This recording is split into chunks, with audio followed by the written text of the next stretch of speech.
Exatamente. Então, isso que está acontecendo, né, no Brasil hoje é algo chocante de certa maneira, né? Porque enquanto na Europa eles estão enfrentando um problema que pode ser uma ameaça externa ou de fato uma questão climática, a gente não pode assumir com certeza, pelo menos por hora.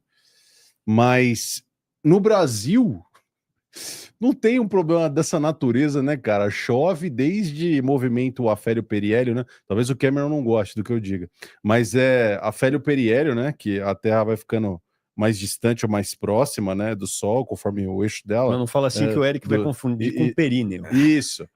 E aí é a estação do ano, né? Então todo ano a gente sabe que vai chover. Inclusive o vice-presidente, ele tinha um lema, né?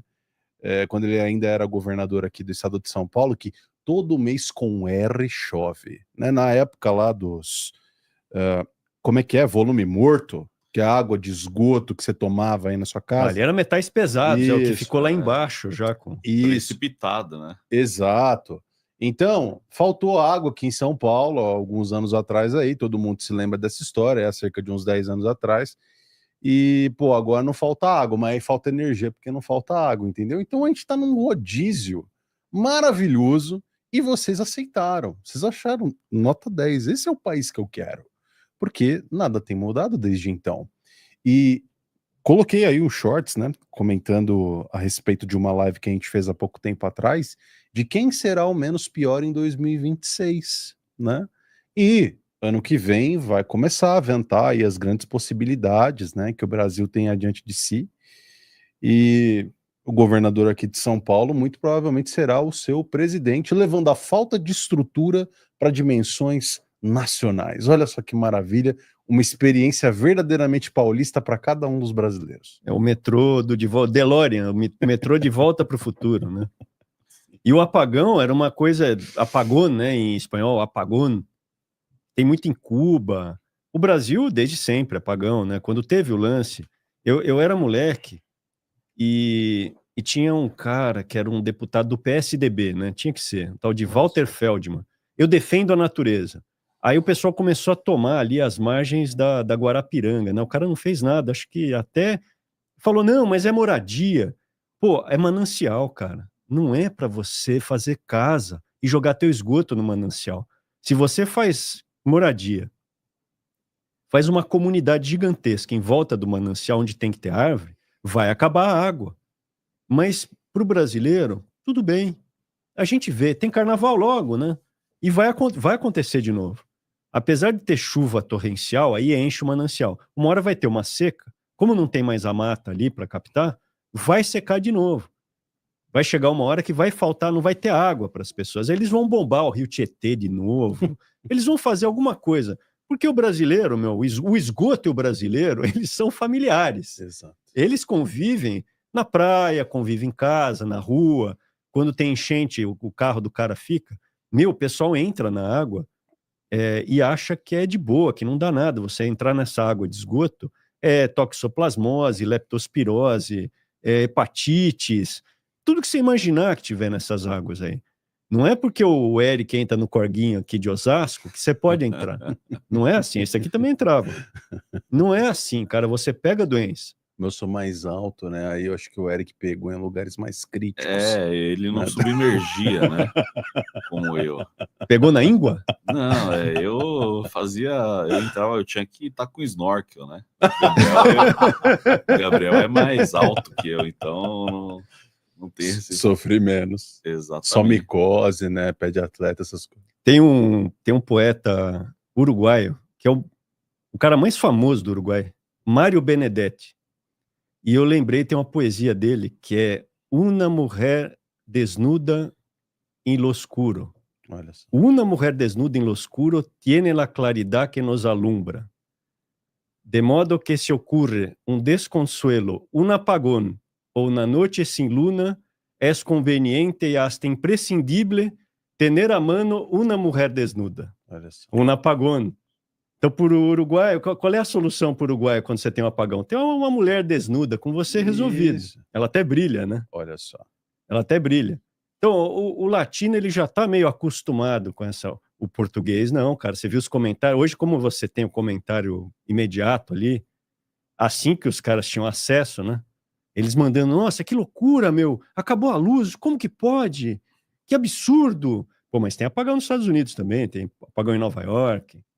Pô, teve lá em Maryland, lá em Virgínia, não teve quando a gente tava? Teve, porque Descer. via de regra dá um tornado Tornados, ali, tinha um tornado, né, meu? Aí Não, é aquelas coisas. beleza, justo. Aqui o cãozinho urinou no poste e acaba Acabou. a luz. Não é a estrutura que é escangalhada. E o brasileiro, mas assim, vamos lá, a gente estava comentando aqui, antes de começar, pô, não tem um dia que a gente olha e fala assim, pô, o Brasil, meu, o pessoal fala Bostil, Merdil, não sei o quê, será que o lance é embora? Vamos embora disso aqui, larga a mão. E por outro lado, a gente permanece. E aí tem os faroleiros aqui, e os faroleiros são o seguinte, o faroleiro é um senhor do seu destino. E eles se juntam. Assim como se juntaram os monges ali templários, eram monges, cara. Ah, mas eram casados. Pô, tudo bem, você pode ser um monge casado. E o cara era um monge. E ele tinha uma vida regrada, uma vida certa, eles se uniram. No começo eram chamados os pobres cavaleiros, né? Até o símbolo eram 2 caras num cavalo, porque o cara não tinha grana para ter 2 cavalos.